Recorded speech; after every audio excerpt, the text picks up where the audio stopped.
Hey Quake fam, how's it going? We are your Quake Champions community managers. I'm Mortal Emperor.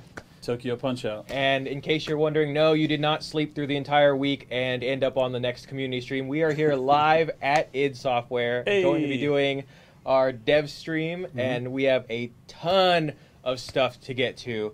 Yeah, so you and I are just going to run through real quick all the housekeeping stuff, get that out of the way, and then get to the stuff that people really want to see. That's info, right? Yeah. So quick stuff. We had the ELO reset yesterday, right? So players, we reset all of the skill ratings. So when you're jumping into matchmaking now, it should be spreading out a little further. That's the plan. Yeah. I think we started everybody at like 1,500-ish. Yeah, I can't remember the exact number, but again, the idea is like level the playing field. So basically the first bunch of matches, even if you're playing unranked, it's basically just setting your skills so that we're making sure we get you in better quality matches. It should be closer matches, quicker. Yes. So yeah. So that's a big thing. Yeah, it's been going well so far. If you wanna, if you were waiting for a chance to get another dual rank, now's the time. Yeah. The ladder is fresh, so go ahead and climb up those rings. Yeah. And speaking of matchmaking, just to recap for anybody who's been living under a rock for the past 2-3 weeks when we've mentioned it, you know who we are. Playlists are gone in August. We're getting rid of them, so you will be able to queue for Instagive, Deathmatch, Team Deathmatch, all on its own, no voting. Don't worry about it. Put it out of your head. It's gone in August. Yeah. And we'll talk about that a little later today. Yeah. The only voting left is map voting, of course, but that's once you're already in that. Yes, but not mode voting, just map voting. Yeah. So. You choose the mode. You choose the map. Yep. You Quake your way. We'll stand out of your way. It's a good slogan. I like that. QuakeCon is just less than 2 weeks away. Could you believe it?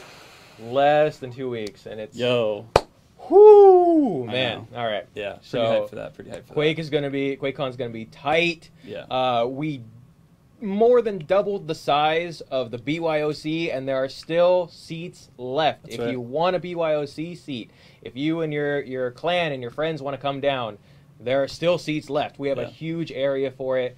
And if you don't want a BYOC seat, and you're in the area, come on by. Admission's free. Come check it out. You can see everything, do everything, play a bunch of cool new stuff, and watch some new info too. But be part of that history. 5,000 people in BYOC, and that's nuts. Doom Eternal gameplay trailer. We're showing stuff. We got Todd Howard from Fallout 76 doing more of that. So it's gonna be the QuakeCon you want to be at. So definitely get your passes, whether it's general admission for free or BYOC, where you can really be super a part of it. Either way, it's gonna be hype. Be there. Yeah. And to do all that, you can go to quakecon.org to get your tickets. Finally, last thing before we get into the cool stuff. Well, this is cool in and of itself, right? It's the Scale Bear statue. The Scale Bear statue is available. It is available in not just North America, but globally in a lot of different regions. All around the world! So check out quake.com. Yeah. Bull rush over there. That's right. Get your pre-orders going, because that's coming out. And if you are at QuakeCon, you can order them at QuakeCon, and we will ship them for free to your door. Don't even worry about checking that extra bag. What in the heck? Don't need to worry about it. Yeah, 12 inches, painted statue, heavy as hell, Scale Bear. It's heavy. You want it. Oh yeah, also it's got the Champions Pack, a code for that, and also a separate code in case you have that already, you want to give it away, no problem. You get the Oni Scale Bear skin pack, which is basically like a samurai badass demon version of Scale Bear. It glows, it's got like the rain hat, you know. That shit's tight. Yeah. All right, so up next, we're going to have John Dean in a second. We're going to talk bots, so stay tuned. We'll be back. I'm just going to keep my...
back, everybody. With me today is John Dean, who is the technical director and genius behind the bots, of which I don't think you've left the office since the last time we had this conversation. Is that correct? Is that pretty close?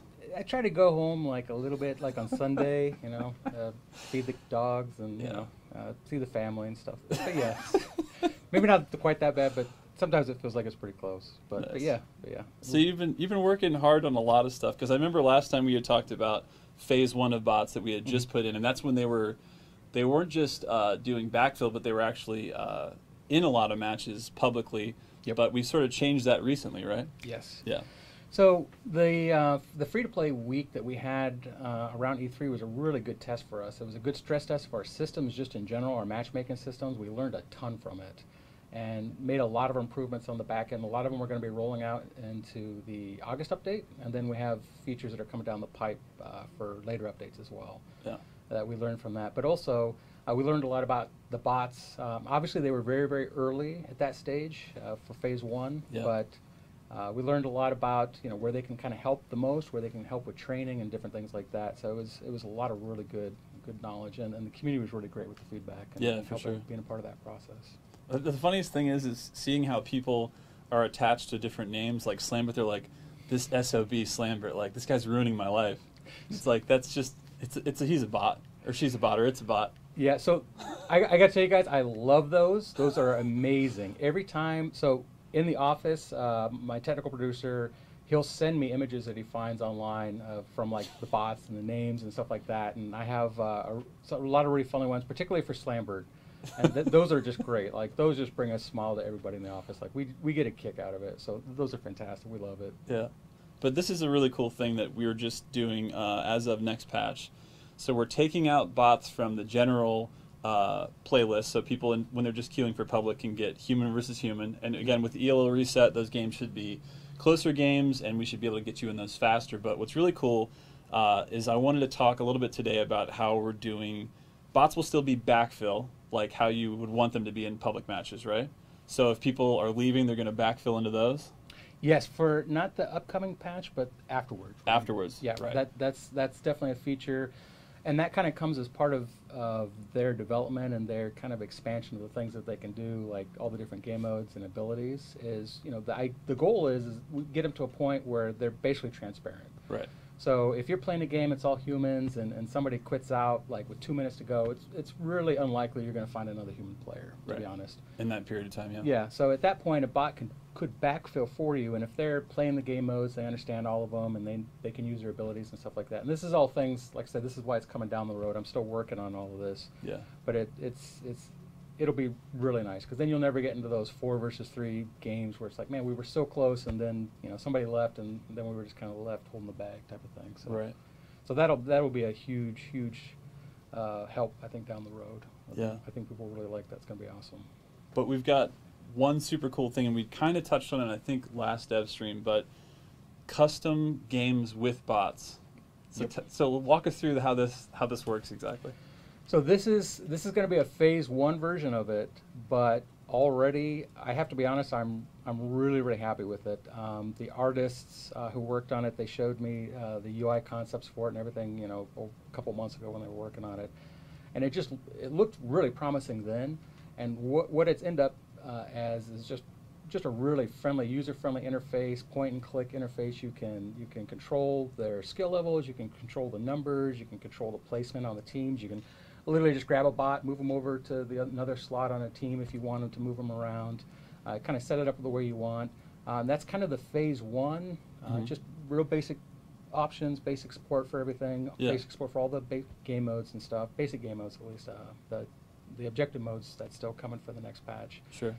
But what's really exciting as well is not only what it can do right now, but what we can do with it in the future. Because in the future, particularly for things like just training and one-off games and just really fun matches, like we have controls that we use ourselves on the dev side to like control if they shoot or not. Like you could have it where you could turn off a bot's ability to shoot, but still have him jump around and everything. Oh, that's so he's cool. Just like so a just like target practice. Yeah, he's like a perfect awesome. target for you. Yeah. And then we have controls where you can say like, hey, the bots only use this one weapon. And that could be the gauntlet, it could be the machine gun, it could be whatever weapon you want. So if you just want to train against that weapon, or you just want to have fun. One of the fun things that we like to do in the office is we play Instajib, and we say the bots can only use the gauntlet, and they just run around and like gauntlet. And they can only attack players, so you can actually control who they can attack and that's stuff like awesome. that. So they're all basically on a team versus Yes. everybody individually that isn't, like, that's a human player. Yeah, so it's bots versus humans, and they're chasing around with gauntlets. And of course, you have the railgun, so you got to pop them as fast as you can. But some of the bots, they're really fast, so they'll chase you down. So like Slambert.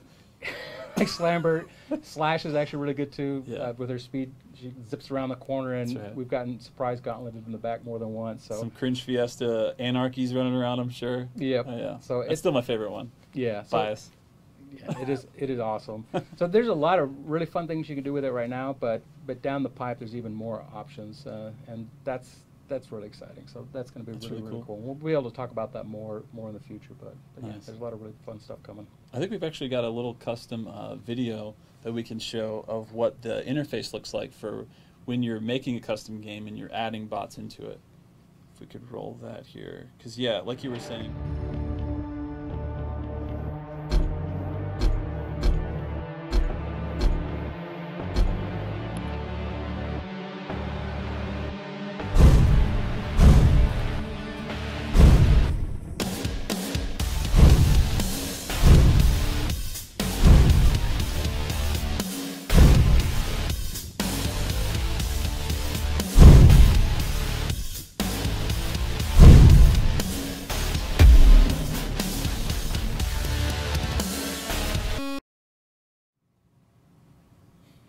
Yeah, so there you have it. There'll be a whole select where you can either randomize like all the different bots, or you can hand pick and choose every single one. And again, you set the skill level of all the bots in one game, so you can do like a warm up on easy or medium, and then graduate to hard or nightmare. Yeah, so which is pretty cool. So I think there's a lot of really cool possibilities there, and like I say, there's just so much for the future as well. So it's definitely a feature that we'll be expanding on and developing for the future. That's awesome. And then lastly, I wanted to touch on. So the phases of bots, we had already talked about, we did 1, and then this is sort of part of 2, and then 3 is where we start to get into abilities and stuff. Am I correct about that? Yes. Okay, cool. So yeah, 1 was just basically just kind of laying down the foundation. We also wanted to really get them out in time for E3 for the free-to-play tests and stuff like that, because we wanted them part of the matchmaking and everything like that. So, so 1 was just critical to get out there. It's just kind of like the foundation. We're laying the groundwork for everything. Phase 2, which is what I have been working on, is basically getting them to the next level of like believability. Like, they don't feel like bots so much anymore. They're feeling more like players, and they move like players. They're contesting you for the items. Now, whether or not they do those things depends on, of course, the skill level. So like if you're playing earlier on, and for like the June update, for example, we had everybody, when they first got into the game, they would first play with bots, and they're playing easy bots. So you would notice those bots wouldn't get power-ups. They wouldn't jump around in combat. They'd keep it real simple. And then as you went up or in level, or you played match-made, you'd get harder bots. Right. So the same rules apply here, but even more so. So like the higher skill bots are even more aggressive about getting stuff, and more aggressive about contesting items. And they'll steal the quad from you, and it'll be a big fight and everything. Nice. Whereas the easier bots are still, very easy. Like you should be able to go in and whether you're just a new player or you just want to relax and target practice and stuff like that. There's plenty of nights me and buddies will just hang around and play with the easy skill bots because they're just fun. It's target practice, stuff like that. But, and it gets you practice your movement and like weapon like switching and control the map and all that stuff. Yeah, absolutely. That's awesome. So that's really good. And it's a really great asset for new players. Yeah, for sure. It's going to be really cool. Awesome, man. Well, thanks for being with us, and everybody stay tuned. We're going to have David Saunders and Andre Carlos back up next, so stick around.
Quakers, we're back. I'm here with David Saunders, who is in charge of all of our monetization stuff. So, yeah. Hey guys, I'm David. I do monetization and anything that's not related to game shooting. Probably have a hand in. Got a lot of stuff to talk about today. I have a bunch of cards, so we'll go pretty quickly so we can move on through it. QuakeCon. About 2 weeks from today, we're starting a bunch of QuakeCon stuff. This is the most stuff we've definitely ever done in the game, and a lot of free things. So let's get started. Free is the magic word here, right? Like all of the cool things we've got coming up. So you're going to talk about some drops and stuff. Yeah. Right? So Twitch drops. So if you're watching the stream right now, there's a very good chance you've already gotten a Twitch drop. Quake Champions does free Twitch drops every day. It's one of the few games that does it. You can watch any stream at all. It doesn't have to be like a special stream like this. It can be any stream, your favorite one. We recently increased the frequency of those drops, so enjoy. Additionally, 2 weeks from today, that Friday that QuakeCon's going on, we're doing a special one-time only bundle drop that's guaranteed for everyone if you watch it and connect your Twitch. This is something you can only get then. It's during the QuakeCon keynote, so you'll get lots of information about Quake Champions and a bunch of other games and stuff like that. Yeah. So tune in. That keynote is going to be on Friday, the 9th, or the 10th. It's 10th. Friday the 10th. Friday the 10th. And that's what we were talking about earlier, where we're going to have, you know, the Doom Eternal gameplay reveal. Todd Howard's going to be talking about 76, and obviously a whole bunch of cool new Quake stuff going on. Why don't we tell them what's in that drop? Do you want to, or do you want to? I see that look on your face, and you're kind of like, no, I don't think I want to. I think I want to make it a surprise. There are some items that you can only get by watching this. Yeah, so. These are exclusive items. Like, you will want to be tuning in. If you're not tuning in, you're missing out. You know, you're just not going to get it. And then what about for people after the keynote? What about tuning in for the tournament going on? Because we're going to be running tournaments all through Sunday. So, which one you can talk about? We got a lot going on. Which one are you referring to? The drops. Let's talk about the drops first. Okay. Let's stick on that one. So what are we doing for drops? So the drops are favor reliquaries chest. So you can get those by watching anytime and watching the stream. You may have one of those already. Yeah, and we're going to be increasing the frequency of that during that weekend. That's so right. You can jump in, watch some really cool matches, see all your favorite pros playing, and get, you know, increased drops, which is really cool. So you're being rewarded just for hanging out. Make sure you link your Bethesda.net account to your Twitch account if you have not already, because even watching this stream, you might get something. Who knows? So let's talk about. Oh, I see. Talk about. Someone actually said about plasma. Do we want to jump ahead and talk about? Okay. Some things in the store. Since people have been questioning, you know, when can I get these items in the store? Just so you guys know, it is generally our philosophy that if there's an item that isn't something super special, like the QuakeCon lightning gun or something like that, you will have a chance to get it in the store, maybe sooner than later. So let me just put that out there. A little tease right there. Yeah. And just to cap on that a little bit too, if you don't know, we do a store update every Thursday. That's right. So there's always new featured items going on, and that's actually the same time as our free champion rotation. So if you are a player who came in off of free to play, or maybe you bought the Scale Bearer, not the Scale Bearer edition, the starter pack, sorry, which is up right now, and it's $5 on Steam, and you can get access to the game, and you have, you know, a couple champions that you've unlocked and earned. You get a free one every week that rotates out. So this week it's actually Keel, and we have some of Keel's stuff in the store right now. Keel's one of my favorite guys. He is. He's really cool. Okay, I want to move on. So login rewards. So coming up soon, you guys will see some improvements to our login rewards. They are much more in line with kind of where our economy is right now, and they'll be much better than what you've seen before. We've also removed the lower scrolls for the time being from the login rewards. speaking of login rewards, this is something we want to change pretty frequently as we have new stuff going on and new events and stuff like that. So the first major event that's going to happen is during QuakeCon. We're going to offer double rewards all during that week. So enjoy your platinum and all that fun stuff. Yes, double rewards. Don't forget to log in every day, because the more you log in, the better rewards you're getting. Speaking of logging in during QuakeCon week, do you want to show them the? Ooh, do we got a thing? Cool. Let's show that off.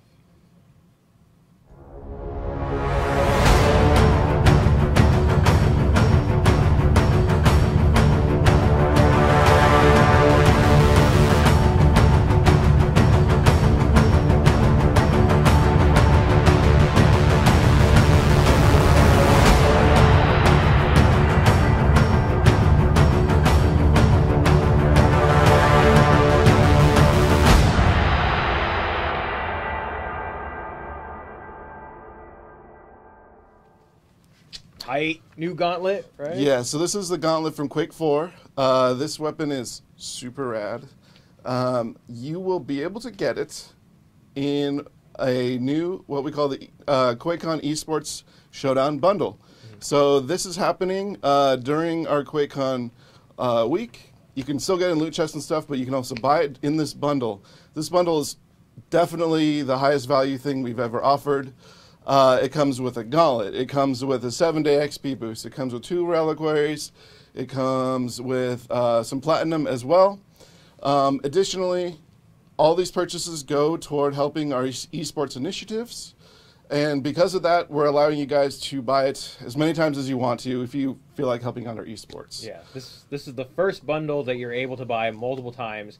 And, you know, we've had a lot of players ask us, like, how do we help, you know, grow Quake Champions esports? And this directly helps go to that, which is really cool. It's a really cool idea. Yeah, we'll have John on later, and he'll talk to you guys more about that sort of stuff.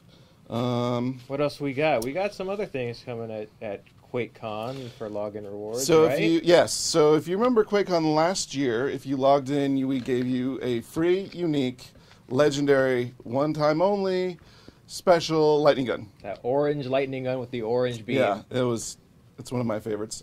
We are doing something similar this year. So just log in, just play. That's all you got to do, and you get some free stuff. Yeah. Well, you'll see something about what it is, but I guess we're just gonna tease that it's coming, right? Last thing I think that we have. So real quick, I know a lot of our players, talk about drop rates and duplicates that they receive in loot boxes, and diversifying chests and reliquaries, for instance. Anything to speak about that? Yes, a lot to speak about. So we know that some of you are unhappy with the duplicates that you've been getting. So we're continuing to work on this and tweak it. We have been making changes, and we will continue to make changes. And we frequently make changes without telling anyone. And the reason we do that is I personally kind of like to see how things go organically. So with any sort of random system in general, we as humans tend to look for patterns and see sort of, try and figure out how they all work and whatnot. And so when you get a really bad experience or bad loot box opening, that kind of sticks with you, and you remember that, and you don't remember that as much as you remember your 3 legendary openings, which I've definitely gotten before. Right. So one of the things we want to do is just continually make sure that bad experience, we just kind of take the random out of that sort of experience and continue to make it a lot better. Build upon the positive, right? Like, That's we right. want to make those positive experiences, like, oh, I got something like awesome out of this, the default, right? That's got to be the norm. So probably the next time we talk, I'll tell you what we have done if you don't figure it out already. But you should, hopefully you feel it. Hopefully you feel it. Yeah. And that's just about it for me. Cool. All right. Well, David, thank you. We're going to go to, speaking of that esports bundle, we are going to kick it over to Joshua and John Hill in just a second here for all the esports stuff that you can expect coming up at QuakeCon and beyond. See you in a bit.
Hey everybody, with me today is John Hill, esports manager here at id Software.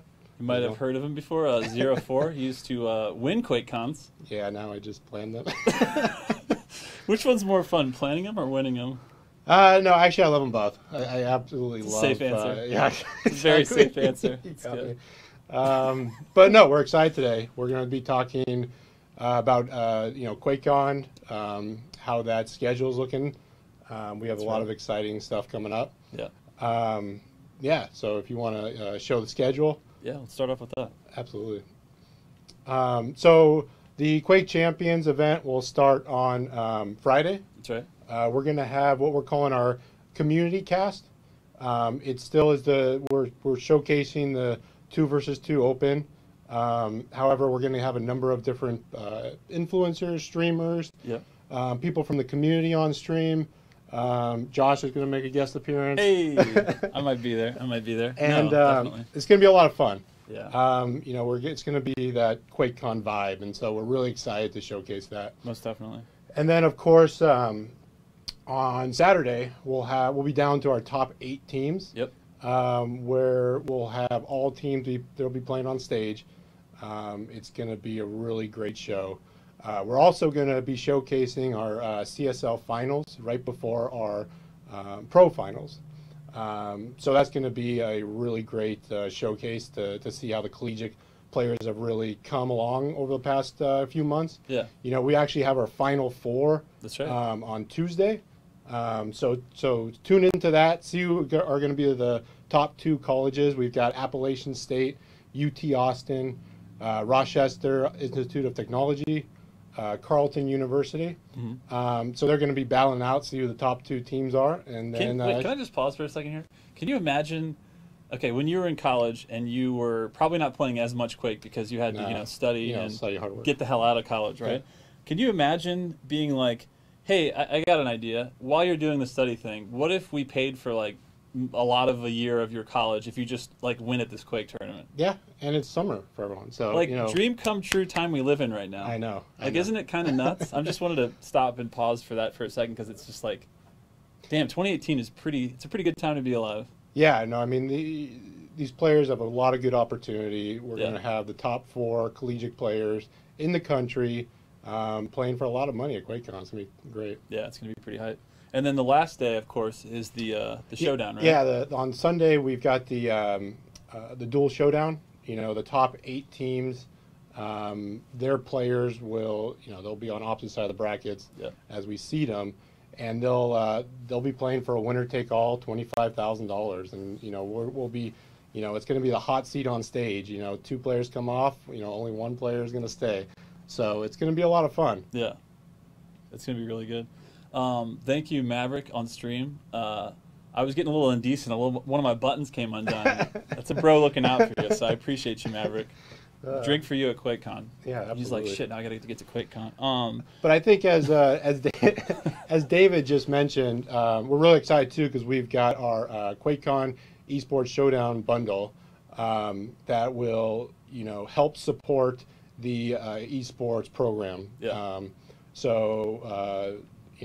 We get a lot of good value there. It's going towards a good cause, so we want to do more of these. Yeah. So have fun with it. We love to be able to do something in game where we're like, kind of like how people do on stream, like with Jahar and these dudes that do like Tasty Spleen when it's basically a community cup, and people want to support the people that they're watching play, right? Like the pro players. Absolutely. And people that are trying to come up to be pro players. So we love to do that kind of stuff in game where it goes right back into the tournaments that you guys love to watch. And last but not least here, I feel like we need to maybe do a little bit of a look ahead. So everybody's hyped about QuakeCon. QuakeCon is like a week from now. It's so close. Yeah. Week and a half. Week and a half. Week and a half. Yeah. So close. But I feel like we also need to look a little further ahead and just see what else is in the cards. So I think if we can pull up, we've got like a whole year schedule for you guys to take a look at. You guys might remember this from back in PAX East, but we wanted to revisit it again because we already did tours in May, 2v2. Yeah, that was a lot of fun. Yeah, We got tours in May. We have QuakeCon Open coming up. PGL just announced all of our rules and programming for PGL. That's going to be a really great dual tournament. Yeah, and then of course we've got our DreamHack Winter at the end of the year. As that's all going on, we still have our weekly Battlefy, our weekly ESL Go For, and of course the Quake Open League. So our next event, even though we focus heavily on 2 versus 2 here, we don't forget about everyone that's playing dual, especially on the Quake Open League. They're showcasing absolutely incredible skill. So that's going to be a really great event. At the PGL studios in October. 100%. And yeah, shout out to everybody from QOL and everybody doing the duels and the 2v2s and all the different online tournaments because they keep it so spicy the whole year round where when the tournaments come up, you kind of already you have some favorites based on the tournaments you've been watching. Absolutely. Because they're every week now, you know what I mean? Yeah, and you get to really know the players, know everyone's personalities. And really, that's what it comes down to. We're all just players at heart, and that's the fun part, really. But isn't that the craziest part? Again, I hate to just keep retro, what's the future, what's now, what's then. Just being a player in this game right now, in the time we live in, 2018, shout out, Quake Champions, shout out. You can just enjoy yourself, love the game, and be like, what if I just throw my hat in this and see how it goes? And you can just win money every week, every month, and then have these giant LAN tournaments and potentially, just from your house. Just from your house. Your bedroom. I'm just saying, I don't know if you guys are familiar with esports, but check them out. And we're out here every day doing them. So thank you, John. And I think up next, we're finally going to get to what some people are crazy about, which is new modes. And we're going to talk about that. So definitely stay tuned. Enjoy. You'll enjoy this part. Please enjoy.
And we are back. Hey, there's Adam. Hey. I was asking for you.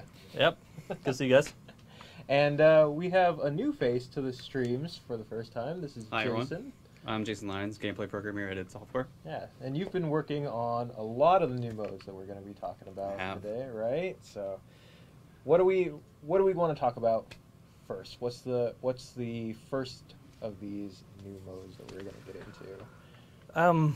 I actually think before we even get into like what new modes, we should probably talk just briefly about our process of where we were making modes to begin with and how it's improved. Okay. Because Jason has almost exclusively been working on modes for quite a while now. Yes. He came on and had a good early task of getting Instagib in. And do you want to talk anything about that, like about the process of how that differs from where we're at now? Yeah, so a lot of the previous updates were based off of, trying to get some stability into the game, adding a lot of like core features and everything like that. And so Instagib was an early test of what adding new game modes could be like. And since then, we've worked on a lot of the process. We've smoothed some things out. So now we have like an easier path towards building a lot of these features, which kind of will soon let us start rolling out a lot more new content. We've got a couple new things to talk about today. 2 new modes, as well as a couple new mode features and stuff like that we'll get into here in a second. Yeah. So basically, when we made modes before, it took a lot more effort and time to kind of block out a whole mode. And so one thing we wanted to improve was that in our prior games we had like a whole bunch of like server settings, server CVARs that allowed us to create like game options to build modes quickly, where you could have an existing mode and then just change, a couple options from some presets of how behaviors work, and then you have a new mode. So like what would have taken us like an Instagib before, like took quite a lot of effort. It was a good starting point. But if we wanted to make a Insta team at that time, it would have been again like another big effort to like make another mode, even though it's just a simple change of how people die. Right. So we put in a lot of effort there, both the Saber team and you together, and we have now like these game options where we have like these presets for a lot of different functionality where we can just quickly build modes. Yeah. What are a few that we have? So it's something we're referring to internally as like an arcade mode, where it's a lot of different customization options that you can apply to existing modes. So Instagib, for example, is basically free-for-all with a couple different settings that added to it. One of those is that you die instantly whenever you get killed or take any damage. And the second is that you only can use the railgun. So those are 2 different types of settings that we're then going to now through development basically allow you to apply to other modes. So it'll be things like instant kill, weapon restrictions, champion restrictions, basically making sure that you are only ever one type of champion or only ever use one type of weapon. And then through custom games and other options, we're hoping to expose those so that people can kind of like add those to an existing mode. So rather than having to build a team Instagib from the ground up, we can instead just say you start with team deathmatch and then you build on top of that by adding the instant kill mechanic and the railgun restriction, and then you essentially get then from that team Instagib. So it's really just taking all these little parts, putting them together, and coming up with a mode, and you guys can, these are things that players can see, pretty rapidly, and maybe changing out and getting different modes in this arcade mode kind of playlist kind of thing, right? Yeah. And it's pretty straightforward. It sounds like, okay, you should be able to make modes quickly, but the really exciting thing about this is that we now be able to just generate modes really fast, almost on the fly, to create different combinations of things. And even if it's a framework for like a bigger mode, it allows us to develop that so quickly. So when we before had very few modes in the game, now we can just like churn out stuff and let people sample new things, see what they like, see what's fun. And that's cool too, because our community has a lot of ideas about things that they'd like to see, and we have a lot of ideas internally about things we'd like to see. I mean, some of the other interesting modes that I know we were talking about were things like a mystery champion, you know, playing a different champion and having just like auto select, which might be kind of cool, and like, oh, okay, now I'm this guy or this gal, or you know, rockets only or things like that. So those are fun things that players can see in this arcade like matchmaking queue. So I think that'll be really cool. I'm excited. Yep. But with that in mind, we still be doing some development on some new modes that will have their own bigger modes that have their own core logic that's different from just these sort of settings and things like that. So, do you want to introduce the first one? Yeah. So, the first one we'll be talking about is a new mode we wanted to create that has some roots in some of our past as well. It's something we're calling Slipgate. And Slipgate had a fun evolution. Mm-hmm. I think it had a... we wanted to build something that kind of had a lot of the feelings of like attack and defend, or like a capture strike, where there was two teams attacking and defending, taking turns, switching sides, introducing like illumination-based stuff. Mm-hmm. And the fun thing about that is that it creates a lot of core mechanics that we make use in other modes. So like we're building out a lot of pieces that are going to be important to other modes. So like once we have elimination base for Slipgate, you can use it in anything that's kind of like a clan arena where you need people to be eliminated per round. Mm-hmm. Mm-hmm. And that introduces things like a follow camera, like once you die, watching the other teammates. We don't have any functionality like that before, or we didn't, and now we do. So that's really exciting. But Slipgate, we had a whole bunch of evolutions. We tried different things. One of the downsides to like attack and defend was that very often the mode would just kind of only end up in the attackers trying to get like a flag touch. Like you get a point for touching the enemy flag. And so the mode would always end by either eliminating everybody or just getting the touch point. And you would never actually get it and bring it all the way back for a capture. At least that was very rare. And so that moment was like a core part of the game rules that just was very not often seen. Yeah. And so it didn't work out very well. And so we started developing mode where it was more focused on the attack part, the assault. Mm-hmm. And we started building like lore around it, trying to figure out like what we wanted these things to look like, distinguishing it from being far different from like a CTF scenario or anything like a sacrifice. So what did we want this mode to be? Mm-hmm. And we started looking back at our roots with Quake 1, with the slip gates and all of our Lovecraftian kind of monsters, and we started creating this mode where we wanted you to have a big kind of doomsday threat of one team kind of bringing monsters into the map and threatening to kind of kill all of existence for everybody. And then the attackers are essentially trying to prevent that. So we have the defending team kind of doing like a ritual, right, performing a ritual, opening up the slip gate for things to come through. And then the attackers are trying to either go in there, kill all the like the cultists that are running the ritual, or go in there and stop the ritual by closing the portal. Mm-hmm. And that was like a lot of fun as we started doing things. And then we started getting into the concept art. And I think we're going to start rolling some of that. Show some of this, because this is amazing looking. So all this, by the way, it's all very rough, because we just want to kind of show you what we have going on and where some of our aspirations are for the mode. So hold up right there. Go back at least one more. Yeah. So in Slipgate, we have a big portal that's going to be placed in the map. But now in every base, this portal could be in a different spot in the room. It doesn't always have to be on a wall, and it doesn't always have to be a certain distance from our main objective, which we are kind of calling the pedestal. So right where you would see in the middle of that area where you normally would have an arm or an obelisk, there's a small pedestal where the ritual is performed. And then somewhere else in that, we have a big Slipgate portal, and that could be on the ceiling.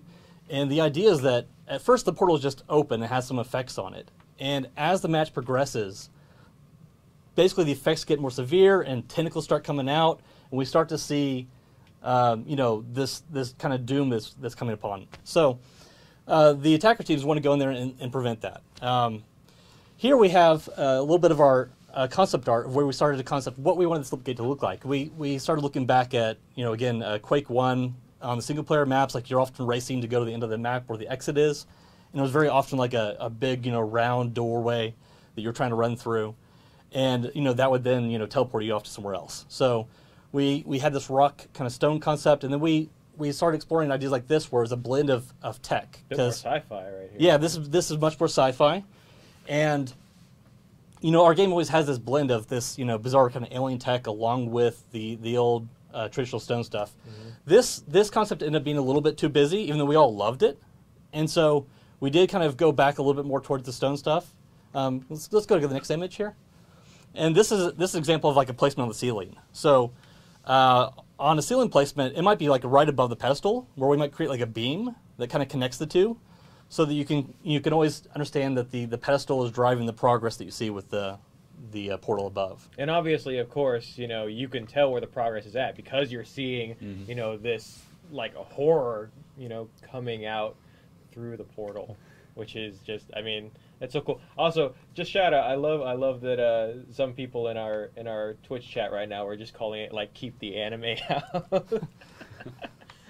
Yeah, when we prototyped it, as Adam said, we definitely wanted to find a way to, to introduce some sort of attack and defense to Quake. What really worked about the game, and in terms of that asymmetric back and forth where you're sort of assaulting or defending.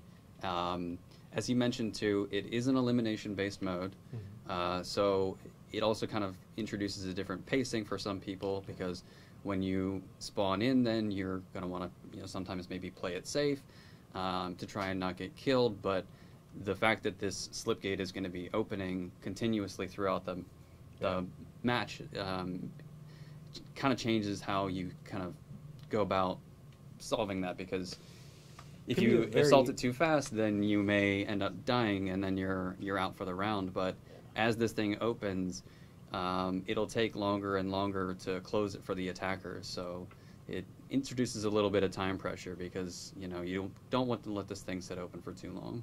Yeah, that seems like a very tense situation. As Adams was saying, and as you were saying, it goes back to sort of like the clan arena style stuff, right? You spawn with all your weapons. You're spawning with full health, full armor. You're spawning with your teammates, and you have to go and you have to stop this thing, but you do only get the one life. So as you just said, if you're out, you're out.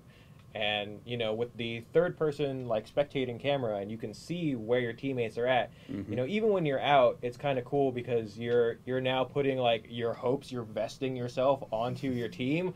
If you're attacking, seal the gate, and if you're defending, if you're watching the lone, couple defenders who are left, you're rooting for them, which is really cool. And I also think it gives one thing that can't be understated for it too is we have a lot of people coming in who are brand new to Quake as a series, brand new to Quake Champions, and when you have something where you're sitting out for a little bit, but you're watching other people, you're watching the game move on, you have a little bit of that breather, that downtime that we don't have in other modes right now, because everything is just respawn, go, go, go. Yeah, this really introduces a lot of pacing change. Yeah, where even when you're live, you kind of can take your time if you want to, or you rush in for the attack.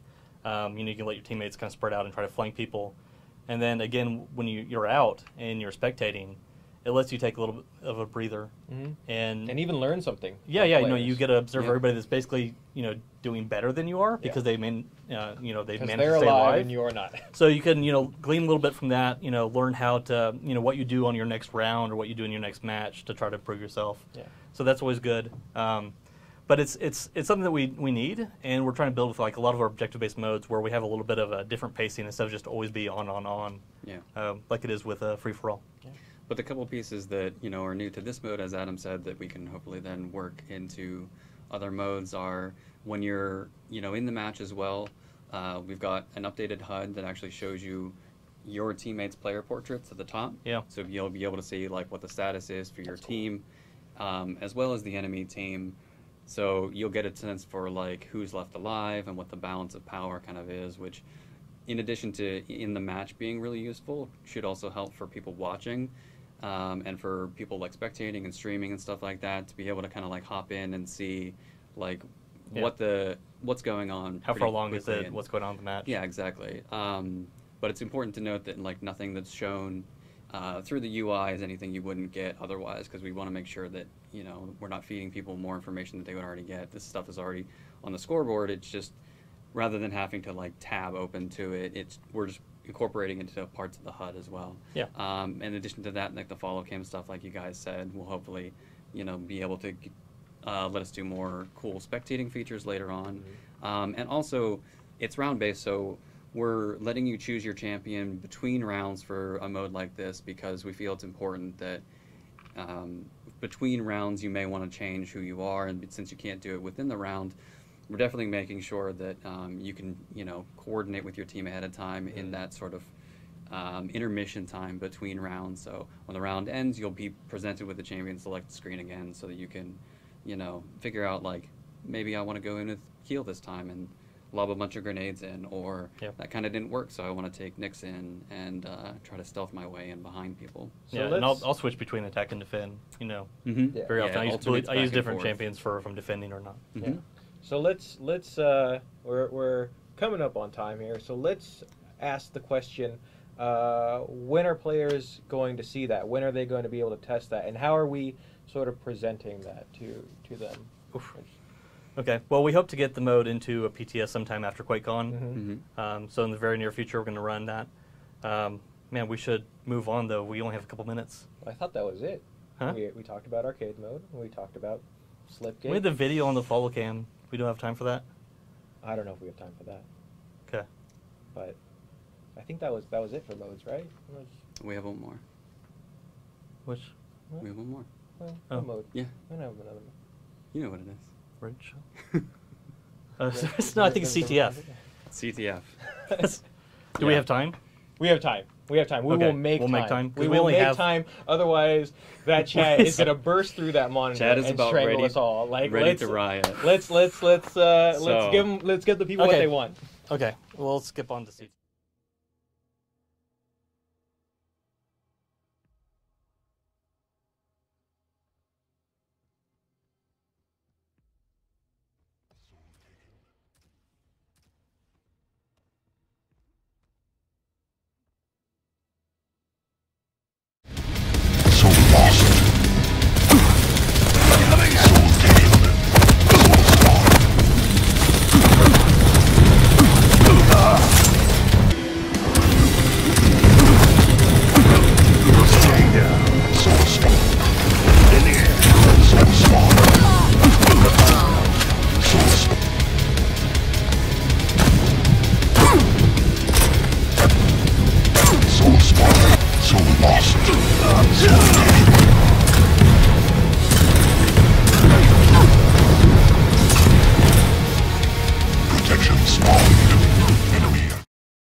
Afterwards. Yeah. We'll go finish up.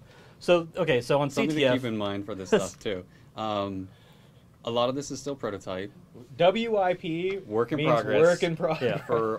For all of this stuff. CTF won't look like that. It's not going to look like that. It'll be better. It is not the soul. Just everybody in was saying it's the soul. But we did, there's not going to be any souls or any resemblance of sacrifice. But we did want to show you all some of how our development process works, where game design and programmers don't get held up by art. So we're going to continue making modes while all the art's done in parallel. Right. So right now we're working on maps, we're working on banners, we're working on flag items. That flag item that you saw, it's beautiful, but it's temp.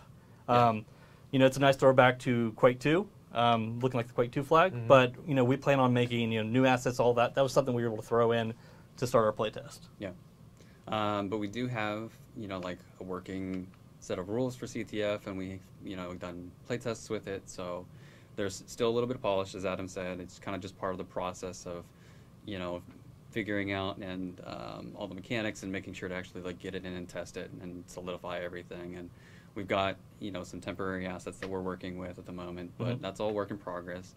When the stuff goes to the playtest server, we should hopefully have at least a lot of the core mechanics that everybody expects from CTF, and then obviously when it goes live, it'll have the full polish and everything like that. So it's coming. It's we've definitely made some big progress with it. And I think one thing that Jason just touched on, and for Slipgate as well, but definitely CTF, is we're going to put this on PTS. Yeah. It is work in progress, and we're going to be working with you guys, the community, to iterate on how CTF feels, how CTF plays, as we do with everything. But CTF is one of those things that we know you all love and clamor for, and you know we want to do it right. We want to make sure that it's like the best CTF for Quake Champions that it can be. Yeah. Right now, I see a lot of people asking about maps. So just go ahead and let you know we are making maps that are built more towards for CTF. So we have like more symmetrical style kind of layouts for 2 bases. We do anticipate supporting the old maps that we use in Sacrifice. I think those will be used in Sacrifice, Slipgate, and in CTF. So we probably will be testing rule sets at least where we do things like a halftime with flipping sides, so that we have more maps in the map pool as we build more maps. So we'll have CTF maps coming that are really built for CTF, but we'll definitely want to like have a whole bunch of maps in there, so we're not just playing on 1 or 2. Right. So that's what we're going to be probably rolling out with is, you know, trying those type of things, seeing if that works for us. And then as far as like rules, you know, it's just be your standard CTF, but we have you know, abilities in this game. It might be very much like Sacrifice, where you know you can't use it while you're carrying the flag. We do like the idea of still being able to throw the flag. You know, it may not be a toss or maybe or drop. I think that's something we're going to be testing, figuring out what we like the most. And I tried it too. Just I don't know if I told you when I was playing the other day, like I was like, oh, it is work in progress. I don't know how far they've gotten with like turning the abilities off on that thing. So I was trying to like dire orb with Ranger, like toss flag, throw the dire orb, and then maybe it'll let me like teleport to it. Didn't work. So that's in there, and that's good. Yeah, we obviously understand that people have a lot of expectations for CTF, and you know it's very near and dear to people's hearts. So we want to make sure we get it right. So everybody that gets into the PTS, make sure to, you know, give us feedback, comment, and everything like that. Like Adam said, we understand that a lot of the maps aren't symmetrical, so we're working that into the rule set to try to make sure that things are fair and balanced and stuff like that. Because you know, we want to make sure that if CTF is done, it's going to be done right. So yeah, we listen to all that feedback. You know, we take it to heart. We see what we can do to you know, if not completely match up sometimes, but to make it feel just as good as some of the, you know, ideas or the thoughts that players have, and that's how we sort of approach everything. But definitely for CTF, right? Yeah. There's one conversation I want to bring up. Sure. A little audible here. So one thing I wanted to kind of recall was a conversation I had with Jason when he first came on board and we started discussing game modes in CTF. Because one thing that I think is kind of interesting about our development of the game over the past, like, you know, decade or 20 years at this point, is that CTF has had a lot of different types of elements throughout the years. And, like, one... You okay? Yeah. Yeah, okay. So like, one interesting thing to me was that from Quake 1 to Quake 2 to, like, Quake 3, like, one thing happened is, like, the game got more streamlined and more simple as it went. And, you know, like, a lot of the logic there making it simpler was that it was more straightforward, easier to get into, and a lot of designers or developers would say, like, you know, make it more approachable or accessible. And when you came in, it was interesting because you came in and you're like, oh, well, what if we had, you know, more things for people to do? You know, like because whenever it gets to be, because when it's side objective, because it was just one objective, it's like, okay, you get the flag and capture it. At some point, it kind of gets boiled down to, like, this is what you do to be perfect. And you have your rollout, so you already know where you're going and what you're doing. Yeah, it's a little bit less interesting because there's less strategy, there's less things you can do. So it's always just, okay, you have your offense and your defense, and you get as good as you can be, and you're always going to beat everybody else that doesn't do it perfectly. One thing that was interesting was the, like, idea of, like, side objectives, like, well, what else can you do while you're playing if I'm either you know, new or just want to try new strategies? And one thing was, like, I was like, this sounds like things we had in the past. Like, you know, one of the big advantages of, like, Quake 2 was, like, the runes, the rune system, where not just did you go after the flag, but you had this tertiary objective of, okay, how do I control all 4 runes so that my team is doing better? And typically, like, 2 would spawn on one side of the map, and 2 would spawn on the other side of the map, and they give you little bonuses. And some of them were geared towards offense, some towards defense, and in general, most matches would play out where you had, like, 2 in your possession, and the other team had 2. But again, like, your main goal was to try to also get to all 4 so that you were dominating the match. And I think that type of thing is interesting. Like, looking at ideas that we've done in the past to see if they work in this game to make it the best CTF we could ever have. And I mean, for me, like I've played CTF since Quake 1, almost, I wouldn't say solely, but like I dedicated most of my time to CTF. I'm a CTF player.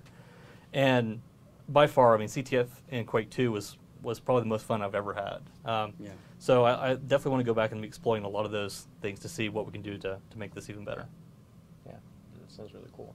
Yeah, I like the strategy elements of it, because as Adam said, you know, if there's only so many things that you kind of can do within a game mode and stuff like that in a match, then it really just becomes down to pure execution. And well, we don't want to take that away, because we certainly still like seeing all the pro players and the guys that are really good at it, you know what I mean, be able to really execute on it at such a high level and everything like that. But we also want to be able to add other elements that kind of like balance it, so that there's a little bit more element of surprise, and like maybe you try something new and it works out, or at least it gives you like the options to kind of like do other stuff. And for bringing new people into the game, especially, you know, until they get to that level, it kind of helps them to have more stuff that they can practice at and get them up to that level and stuff like that. So it's all these features that you know, as Adam and I say when we're developing like any of these things, like the balance changes or the game modes or anything like that, like we don't want to bring down the top players, we want to elevate the bottom, you know. So when we do certain balance changes to weapons and other mechanics and stuff like that, we just want the new players to be able to come in and have a little bit of an easier time, but we still like having the high skill cap for the players that are good to be able to really execute at that high level. So. Yeah, I don't think there's any argument that adding complexity takes away from the high level. If anything, if anything, it just makes it have more things that you can execute well on. And in general, like the more things you can do in the match, also the more memories it builds. Like, you know, the more you can do, then you know, you remember all those little moments where this happened. Because now you're not just coordinating like who's running the flag and who's protecting your own flag. Now you're, you know, thinking about the ruins. Yeah, I absolutely love where, you know, I'd be on offense and then, you know, you kill someone in the other base, you take their rune, you bring it back, you drop it to your defender so they have something to protect themselves. And like that type of teamwork is cool, great, and was something that we lost over the years as things kind of got streamlined. And so looking forward to at least testing those things out. Yeah, I think it'll be a lot of fun. All right, did we want to go back and do the camera stuff? Yeah, I think a couple more. If we could. Oh, yeah. Clips and stuff, yeah. Yeah.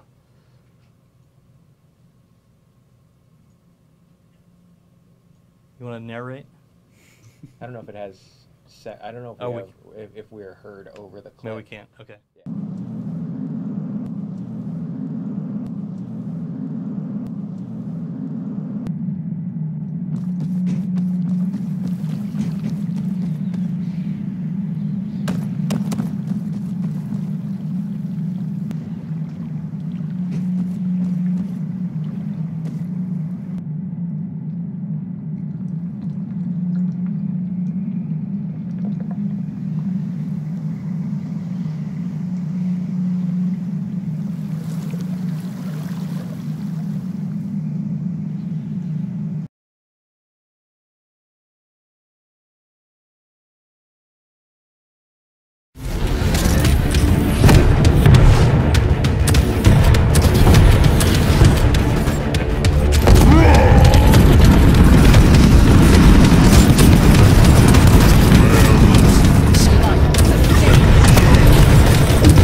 So that was Slipgate. That was some of the effects in test for Slipgate, right? And those look really cool. I saw a lot of some people saying like the Keymaster and some Ghostbusters vibes on there, which I think it does, which I think it looks really cool. Yeah. But again, that gameplay footage, it's not sacrificed. That is we're using the obelisk as a stand-in, right? As we said, work in progress. Yeah, work in progress. Temp art, you know. Yeah. And one thing that you saw near the end of the video is the player had died, and whether you picked up or not, they died, and then it went to a follow view. Yeah. Where it was following someone in third person, where you can like switch between your teammates and still watch the action. That's cool. And it's like really smooth too, that camera. So like I don't know if we have the video of it here, but like there's one where you know, if you're following Strog and Peeker and he uses Peeker and it goes up, like the camera is just so smooth transitioning from one to the other. It's really cool. Do we have that video?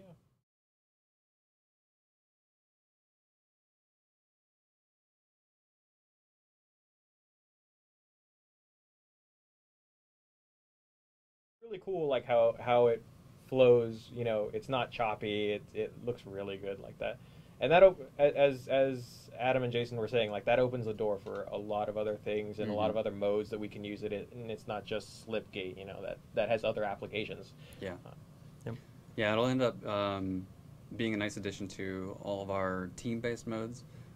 Particularly important for, you know, Slipgate because it's elimination. We don't want you kind of just sitting there either staring at your own dead body for, you know, the remainder of the match, or in other modes too, where like the death cam follows the person who killed you. We don't want to linger on that too long because, you know, again, it being competitive and stuff like that, we would rather not you just be able to follow an enemy through the remainder of the match. Yeah, speaking of competition, like I don't think we touched on that yet. Can you follow enemies, or is it just your teammates? You can only follow your teammates right now. So you can't see the enemy. You can't report to your team. Like no, it's cycling between teammates. Okay. Yeah. So again, the same thing with the UI. We don't want to introduce any sort of mechanics that give you any sort of omnipotence or ability to see anything that you wouldn't normally get. What you're seeing is their perspective. So essentially, you're not like scouting for them or, you know, reporting like watch behind you or all this kind of stuff. It's it's very much, you know, geared towards that, and it's also one of the. As you had mentioned, I think it's a nice addition for people that are new because then they can kind of follow some people and see how they go about, you know, what routes they take through the map, you know, where certain items might be, some sight lines, maybe places they didn't know that they could shoot from. And from a competitive standpoint too, it's also like you can follow your teammates and stuff like that, but it's then a balance between do you keep following them or do you get back in the match? Because, you know, the more you sit there and kind of wait, then the less time you're actually contributing to the match. So it's a useful tool, but we're aware that like we don't want to make it so that it's like overpowered. Yeah. You know, people don't want to rely on it. Or that you can just like sit out and like, you know. Yeah, exactly. Kick your heels up and just watch a match going on. Like you have to participate. Yeah. Got to be a team player. Yeah. I think that's. Is that really? I mean, we have 2 more videos, but just showing off. Yeah, what do we have left? I wanted a few more things, I think. Yeah. On the 2 follow cams, I wanted to show that it's kind of nice how smooth it is on things like the dire orb. So here you have Ranger running around, and you'll see that how the camera kind of nicely pans around the corners. And so Jason's done a lot of work here. It's like here you can see the dire orb where, you know, he kind of zooms and teleports to his destination. It lets you make that connection of where he was to where he's going. It feels really smooth here, like wrapping around the corners. You know, it's you know, really happy with the state of it. So we put a lot of work into making the follow cam look really nice. And, you know, this will make all those modes, especially elimination-based modes where you're following your team, you know, that much better, I think. Yeah. Here's an example of, like, using the dire orb to, you know, teleport across the map and everything like that. And so it shows off, like, a nice transition from that, you know what I mean, to make sure that whenever it does happen that you kind of follow the action and stuff like that, so you kind of get a better sense for, you know, where he teleported from to where he's at now, you know what I mean? So it definitely kind of shows off a lot of the cool stuff, and as we had mentioned, we'd like to work this into a lot of the spectating features and stuff like that later, so that for tournaments and things like that, you know, we'll kind of try to have stuff like this, you know, more cool stuff, you know what I mean, that we can try to roll in later. Yeah. And like on that video, it also is like aware of like whether there's like a line of sight of where you're going versus like a teleporter that takes you somewhere else. Yeah. So the first clip, I mean, he threw the dire orb out, and it has this nice smooth zoom kind of to the new position. Yeah. But then he goes through the teleporter, and it does like this wrap where, you know, it doesn't try to like fly through the walls, you know. It knows where to reposition to when the camera comes. And, you know, there's a lot of polish there that I think that's going to really show it off. Yeah. Yeah. Cool. So. Yeah, we've talked about cool stuff, too, where it's like, if you're in a match and stuff like that, and it's like following a person and they get killed, doing that same sort of like smooth follow to the person that killed them. So you can having like the camera, kind of have, flip like, from really cool stuff. my view to where your position is, so that you not just are now following a teammate, but you know where they were in relation to you. Right, exactly. And you kind of feel like that have that little teammate So you snap, get that, and you like more, here's the wingman. Yeah, that dynamic action of like Yeah. of as the match goes on. Yeah. So, I know that pretty much wraps it up for modes. Slipgate and CTF. Yeah. Mm-hmm. We have a lot, of hopeful things coming with the arcade mode. We really look forward to that. Yep. And we'll debut a few of those at a time, and kind of get people playing and get some feedback. Yeah, yeah. So that's a look ahead. Actually, we do have another announcement that I want to do on this stream as for things ahead. So our August update, where you can see some of the stuff that we've talked about today, is happening next Thursday, August 2nd. So mark your calendars for that update. It is coming out. We are going to have an update before QuakeCon. And there might be one other surprise in that update, but we won't talk about that here. Other than that, Stat site, yeah. We've got the heat maps up. If you missed the tweet, number one, why aren't you following Quake on Twitter? I don't know why you wouldn't be doing that. Go do that now. We got the heat maps up. This is something that Sponge has been working on. Yep, he did a great job. And it's he just kicked it out, and it's like, hey, I got something to show you guys. And he's pulling up these 3D heat maps, and now you can see not only the topography of the map, but you can see like where people die the most. What killed them. You can run filters. All kinds of stuff. You can look at where people were positioned when they got the kill. So you can look at the attacker, or you can look at the target. You can filter by any given weapon that you want or ability, so you can understand like where you should be using certain weapons maybe, or where you should be avoiding. Yeah. It's pretty interesting. So we hope you all check out the stat site, flip through all of them. I think it looks awesome. We did a lot of work to get the map geo in there, so you can get a good idea of where the heat map is in relation to the map. And that all just ties into, the stat site is really there for you guys to you can check out how you're doing, you can monitor your progress, you can check out how your friends are doing, and even other people, like if you want to compare yourself to the pros or things like that. But the heat maps are an added level of that, right? So as Adam was saying, you can figure out what to do where, places to avoid, or things to look out for. Like if you see on Ruins, for example, like the rocket launcher, it's just red, and you can filter and see like, oh, those are all rocket launcher kills, because once people get it, they're protecting it. So that's one example of something that you can use in your own games as you're playing. So we're just going to keep on expanding stuff on that stat site. It's keep on getting better and better. Yep. So keep on getting better and better. Better and general, better. everybody. In general, for everything. Keep playing. Yeah. And I think that wraps it up. That really wraps it up. Yep. For now, we will see all of you. We have a community stream with Tokyo and I next Friday. That's the day after the update. The day after the update. Yep. So we'll be talking about the update, and we'll be playing the update. Nice. As we usually do, and giving some stuff away on that stream too.